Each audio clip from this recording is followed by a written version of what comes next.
Locked out of your TurboTax account. Login issues are frustrating, but they're almost always solvable with a few steps. Welcome back to Guide with Samuel.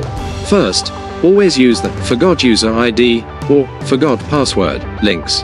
TurboTax will email you a link to reset your credentials. Make sure to check your spam folder. If that doesn't work, you might have two accounts. Try every email you might have used. Sometimes people create one with a personal email and another with a work email accidentally. My crucial pro tip: clear your browser's cache and cookies. Old or corrupted site data can break the login process. Go to your browser settings, clear the browsing data for the last day, close the browser completely, and try again.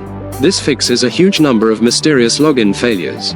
Regain access quickly and get back to finishing your return. What's your best trick for remembering all your different passwords? I need tips. For more simple tech fixes, subscribe. Thanks for watching. I'm Samuel, and I'll see you in the next video.